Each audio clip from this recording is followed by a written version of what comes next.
Ada 4 tahap proses transisi penduduk. Apa itu? Uraikan 4 tahap yang dimaksud. Yang pertama, model transisi demografi adalah sebuah model yang digunakan untuk mendeskripsikan perubahan-perubahan dalam statistik kependudukan seperti angka kelahiran, angka kematian, dan pertumbuhan penduduk seiring dengan berjalannya waktu. Berikut keempat tahapan transisi demografi. Pada tahap pertama, atau yang juga disebut sebagai masyarakat preindustrial, angka kematian dan angka kelahiran keduanya sama-sama tinggi. Pada tahap ini, angka kematian yang tinggi dan berfluktuasi banyak disebabkan oleh bencana kelaparan, wabah penyakit, dan peperangan yang sering terjadi di negara-negara pada masa ini. Angka kematian bayi tinggi dan angka harapan hidup rendah akibat kurangnya teknologi dan tenaga kerja dalam fasilitas kesehatan.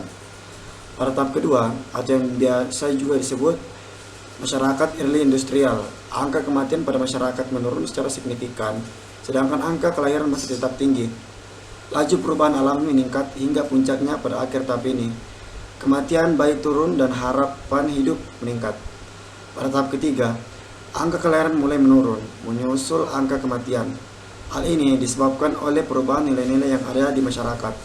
Orang-orang memilih untuk memilih lebih sedikit anak, karena keluarga besar tidak lagi menjadi aset ekonomi ketika sebuah keluarga pindah dari desa ke kota. Dan pada tahap keempat, angka kelahiran dan kematian sama-sama rendah. Fluktuasi yang terjadi rendah dan pertumbuhan populasi lambat. Angka kematian sedikit meningkat seiring dengan peningkatan usia rata-rata penduduk.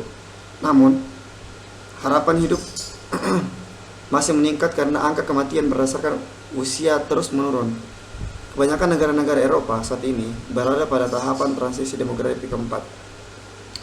Jelaskan beberapa indikator yang dapat digunakan dalam menganalisa kependudukan serta kemukakan 3 model piramida penduduk. Jawabannya itu piramida penduduk muda atau ekspansif. Baiklah, mengenai bentuk piramida penduduk muda atau ekspansif bisa diperhatikan pada gambar berikut. Piramida penduduk muda berbentuk kerucut dengan alas yang lebar dan puncak meruncing. Piramida penduduk ini menggambarkan pertumbuhan penduduk yang pesat. Selain itu, pada piramida ini, penduduk usia muda merupakan jumlah yang dominan. Contoh negara dalam piramida penduduk muda adalah Indonesia dan Cina, di mana negara tersebut memiliki penduduk muda yang mendominasi. Mengenai ciri-ciri negara yang termasuk dalam piramida penduduk muda, tentunya sebagian besar penduduk berada dalam kelompok muda. Selain itu, tingkat kelahiran dan kematian masih cukup tinggi, dibarengi dengan pertumbuhan penduduknya tinggi.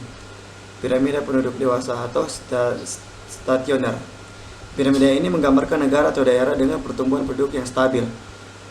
Dalam piramida penduduk dewasa, angka kelahiran atau biasa disebut dengan natalitas dan angka kematian atau mortalitas cenderung seimbang. Oleh karena itu, jenis piramida penduduk dewasa sering digunakan di negara maju seperti Amerika Serikat dan Inggris. Ciri-ciri negara yang termasuk dalam piramida penduduk dewasa adalah sebagai berikut. Jumlah penduduk dalam keadaan stasioner atau adalah tetap, artinya dalam stasioner adalah tidak berubah. Jumlah kelahiran dan kematian seimbang. Jumlah penduduk relatif tetap. Pertumbuhan penduduk rendah. Penduduk muda hampir sebanding dengan penduduk tua. Piramida yang ketiga, piramida penduduk tua atau konstruktif. Piramida penduduk tua yang menggambarkan kondisi daerah di mana angka pertumbuhan penduduknya cenderung mengalami penurunan. Gambar piramida bentuk sendiri seperti batu nisan dan terdapat di negara Jerman, Belgia, dan Swedia. Adapun ciri-ciri negara yang termasuk dalam piramida penduduk tua yaitu jumlah penduduk terus berkurang, angka kelahiran lebih kecil dari angka kematian, sebagian besar penduduk berada pada kelompok usia tua, pertumbuhan penduduk sangat rendah bahkan tidak ada sama sekali. Ada perbedaan dasar ketiga, sumber data demografi penduduk, yaitu jawabnya berbicara mengenai perbedaan mendasar dari ketiga sumber data demografi. Mungkin bisa perhatikan pengumpulan data di mana terlebih dahulu kita ketahui apa itu sensus, registrasi penduduk dan survei. Sensus, pengertian sensus. Sensus penduduk adalah keseluruhan proses pengumpulan, pengolahan, penyusunan, dan penyajian dan data demografi, ekonomi, dan sosial yang menyangkut semua penduduk atau orang pada waktu tertentu di suatu negara atau suatu wilayah. Pengumpulan data sensus dilakukan 10 tahun sekali melalui 2 tahap. Yang pertama itu pencacahan lengkap atau sampel. Registrasi penduduk. Pengertian registrasi penduduk. Registrasi penduduk meliputi kegiatan pencatatan dan pelaporan data kependudukan yang terdiri dari kelahiran, perkawinan, perpindahan, dan kematian.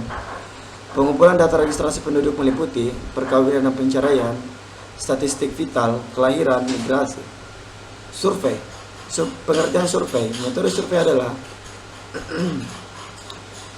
penelitian yang sumber data dan informasi utamanya diperoleh dari responden sebagai sampel penelitian dalam menggunakan kuesioner atau angket sebagai instrumen pengumpulan data.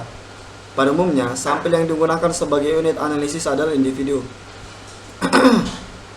Namun demikian, unit lain seperti rumah tangga, kelompok perusahaan, sampai negara bisa pula digunakan sebagai unit analisis. Salah satu yang perlu diingat dalam penelitian survei adalah penggunaan sampel sebagai sumber data primer. Pengumpulan data survei dideskripsikan sebagai penilaian ilmiah yang datanya dikumpulkan dari sampel yang telah dipilih dari keseluruhan populasi. Pengumpulan data pada survei dilakukan dalam jangka waktu yang tidak terlalu lama, yaitu 4-5 tahun. Oleh sebab itu, survei dipandang oleh menguntungkan sebab dapat memperoleh data pertumbuhan penduduk dalam jangka waktu yang tidak terlalu lama. Teori fertilitas dapat dituju pendekatan sosial dan ekonomi. Kemukakan 2 pendekatan tersebut. Jawabannya yaitu, dalam pendekatan ekonomi, permintaan terhadap anak merupakan penurunan dari teori terhadap permintaan barang dan jasa. Dengan menggunakan pendekatan fungsi utilitas maksimum, konsep permintaan anak dapat diartikan sebagai jumlah anak yang diinginkan dalam rumah tangga. Hal tersebut terkait dengan ukuran keluarga optimal yang diinginkan termasuk di dalamnya. Bagaimana sikap orang tua dalam memandang nilai atas kepemilikan anak. Permintaan anak dalam rumah tangga dipengaruhi oleh beberapa faktor, diantaranya faktor sosial dan ekonomi.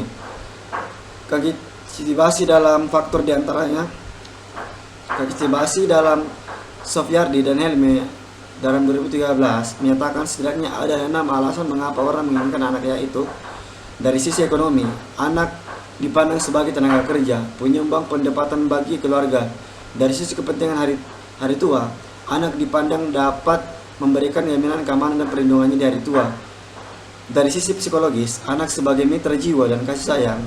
Dari sisi keluarga, anak dipandang sebagai kelanjutan keturunan dan pembawa nama keluarga. Dari sisi sosial dan keagamaan, anak sebagai pemenuhan kewajiban sosial dan keagamaan. Dari sisi perkembangan kehidupan modern, anak sebagai modal sosial untuk memperluas jaringan dan memenuhi kebutuhan mereka. Misalkan, diketahui data fertilitas daerah Sukamaju di bawah ini. Bisa kita lihat tabel berikut. Jawabannya yaitu GVR atau angka fertilitas umum.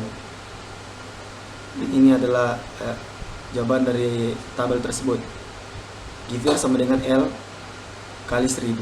W sama dengan 15 kurang 49 plus kurung. GVR sama dengan 59 kali 1000 dan hasilnya 1800 sama dengan 32.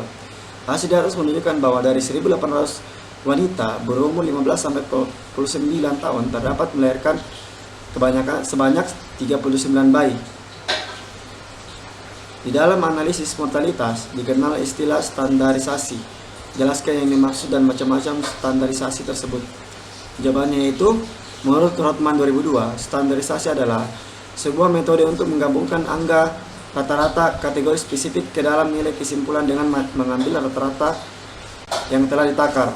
Standarisasi dilakukan untuk menyingkirkan dan mengendalikan pengaruh berbagai variabel pada pengukuran angka kematian. Nah, variabelnya itu sebagai umur atau komposisi, tempat tinggal, pekerjaan atau jenis kelamin. Jadi standarisasi menjadi 2 macam, yaitu standarisasi langsung, memberikan hasil yang lebih akurat ketika jumlah dari angka kasus kecil pada setiap kelompok, umur atau jenis kelamin pada populasi studi.